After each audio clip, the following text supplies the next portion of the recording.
As the war in Ukraine edges close to the 1-year mark, it's necessary to take a good, honest look at where things are at. And we've got to assess what's a realistic outcome at this point. Now, last week, General Mark Milley, the chairman of the US Joint Chiefs of Staff, gave Ukraine's chances of forcing Russia out as slim to zero. And as the Australia's Washington correspondent Adam Creighton writes today, for almost a year we've read how Vladimir Putin is on the verge of death and Russia, enfeebled by Western sanctions, is about to collapse. None of this has happened for all the billions spent and lives lost, and there's precious little evidence it will. Perhaps negotiated peace is better than endless carnage. I'm delighted to say that Adam joins me now. Adam, thanks for your time. There's no doubt the Ukrainians have put up more of a fight than anyone would have imagined, but that's not necessarily good enough reason for a war to continue in its current form, is it? Yeah, look, this is a human tragedy, obviously, epic human tragedy. There's been 100,000 deaths on the Ukrainian side, the US government says, about 100,000 on the Russian side as well. And of course, no one, or certainly not me, is condoning what Russia's done, but we have to be realistic about the outlook from here. And to me at least, and to other observers too, I think we need to be realistic and realise that, Russia is right next to Ukraine. The idea that Putin is going to suddenly withdraw from Ukraine for peace talks seems completely absurd. I mean, it's one of the core aims of Vladimir Putin and indeed Russia for a long time to ensure that Ukraine does not become part of NATO, and that's what they're trying to do. It seems to be a stalemate at this point, but there's every likelihood that there'll be another assault from Russian forces in coming weeks or months, and unless the US and the European allies are willing to throw in, further tens of billions of dollars, maybe hundreds of billions of dollars eventually, then it's hard to see how Ukraine is ultimately going to prevail. Yeah, Adam, I happen to agree with you. I've been struggling with the competing rhetoric, I've got to say, about this war for a very long time. I mean, we're told repeatedly that Putin is a madman and he could do anything. And yet it seems that no one has a rationale or an interest in de-escalating the tensions. Instead, they want to escalate them. They want to leave him no way out, which might push him to a nuclear response. Now, if I go back last year, I remember Henry Kissinger saying we should negotiate.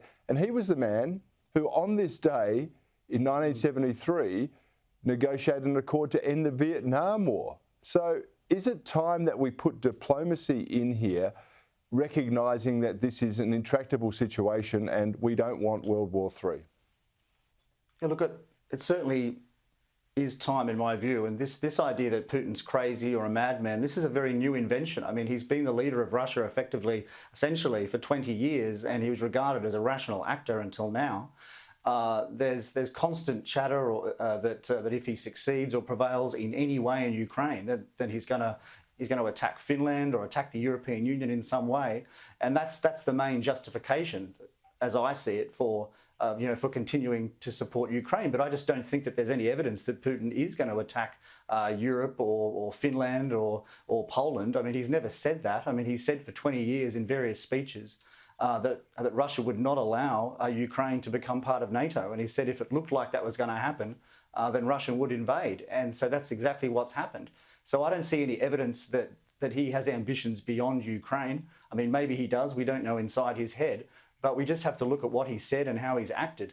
And to stress again, I'm not condoning on what he's done, but he's now done it, and we have to deal with those facts. I mean, it's worth stressing too, I think, from the point of view of Australia. I mean, which has generally been very supportive of the US, very supportive of Ukraine, and that's completely understandable. But as the US Navy Secretary said only just last week, I mean, this is draining the resources of the US Navy and the US military.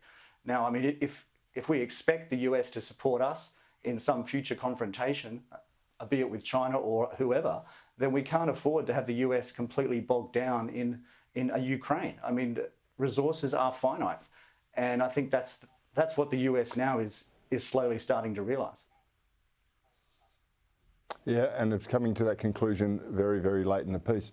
Adam, can I turn your attention to the US? The FBI is considering further searches to locate some classified documents that are linked to President Biden, and the Department of Justice found more documents in his possession. even though the White House has repeatedly said that all of them have been disclosed. They keep turning up. Now, I'm picking up two schools of thought here. The first is that this is an inside hit on Biden in response to him seeking another term. And the second is that someone linked to the investigation into the Biden business dealings has actually flipped to save themselves. What's the word in Washington? Well, look, just on the first point about an inside hit and some sort of plant, of course it is possible. Some Democrat congressmen have even said that. They've even raised that publicly. There's no evidence as yet of that. I mean, so far I just see that as this issue as a hugely embarrassing political issue for the Biden White House. Certainly it's delayed any announcement of running for a second term, that's for sure. But until we see the verdicts of the special counsel, the two special counsels, obviously, we have one looking into Trump, also one looking into Biden now, we don't have the full array of facts. But it is, I mean, the broader point, I think, is that this is a bit of a storm in the teacup for the broader American public. I mean, the US has so many serious problems now on the southern border: inflation, the economy, the prospect of being embroiled in Ukraine. This issue has completely distracted the political class and the media, and I'm sure most Americans don't really care that much about it, the Trump case or the Biden case for that matter. Yeah, it's another case perhaps of inside the Beltway issues that the people don't care about. They just want their problems solved. Adam Creighton, you do fantastic work for the Australian and for the Australian public, I should say, Thanks, Cory. over in Washington. So thanks for joining me tonight. Thanks very much.